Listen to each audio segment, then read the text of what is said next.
School college ਯੂਨੀਵਰਸਿਟੀਆਂ ਤੇ education system ਤੁਹਾਨੂੰ ਤੇ ਤੁਹਾਡੇ ਬੱਚਿਆਂ ਨੂੰ ਗੁਲਾਮ ਬਣਾਉਣ ਵਾਸਤੇ ਬਣਾਏ ਗਏ ਆ। ਤੁਹਾਨੂੰ ਪਤਾ ਜਦੋਂ ਦੁਨੀਆ ਦਾ ਪਹਿਲਾ ਐਜੂਕੇਸ਼ਨ ਸਿਸਟਮ ਦਾ ਬੋਰਡ ਬਣਿਆ ਸੀ ਤਾਂ ਇੱਕ ਬੰਦੇ ਨੇ ਉਸ ਨੂੰ ਪੈਸੇ ਦਿੱਤੇ ਸੀ, ਫੰਡ ਕੀਤਾ ਸੀ, ਜਿਹਦਾ ਨਾਮ ਸੀ ਜੌਨ ਡੀ ਰੌਕਫੈਲਰ। ਤੇ ਉਹਨੇ ਇੱਕ ਸਟੇਟਮੈਂਟ ਦਿੱਤੀ ਸੀ, ਉਹ ਕਹਿੰਦਾ I want a nation of workers not thinkers. ਮਤਲਬ ਕਿ ਮੈਨੂੰ ਬੁੱਧੀਜੀਵੀ ਨਹੀਂ ਚਾਹੀਦੇ, ਮੈਨੂੰ ਸੋਚਣ ਵਾਲੇ ਬੰਦੇ ਨਹੀਂ ਚਾਹੀਦੇ, ਮੈਨੂੰ ਵਰਕਰ ਤੇ ਗੁਲਾਮ ਚਾਹੀਦੇ ਆ।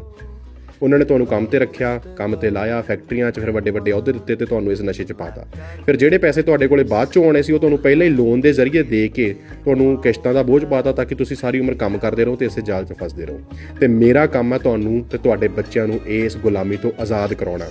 ਮੈਂ ਖੁਦ ਵੀ ਆਜ਼ਾਦ ਹੋਇਆ, ਸਕੂਲਾਂ ਨੂੰ ਲੱਤ ਮਾਰ ਕੇ ਆਪਣੀ ਪੜ੍ਹਾਈ ਛੱਡ ਕੇ ਛੋਟੀ ਉਮਰ ਤੋਂ ਕੰਮ ਕਰਨਾ ਸਟਾਰਟ ਕੀਤਾ। ਤੇ ਕੌਣ ਕਹਿ ਸਕਦਾ ਕਿ ਮੈਂ ਸੋਸ਼ਲਾਈਜ਼ ਨਹੀਂ ਹੋਇਆ? ਕੌਣ ਕਹਿ ਸਕਦਾ ਕਿ ਮੇਰੇ 'ਚ ਡਿਸਿਪਲਿਨ ਹੈ ਨਹੀਂ?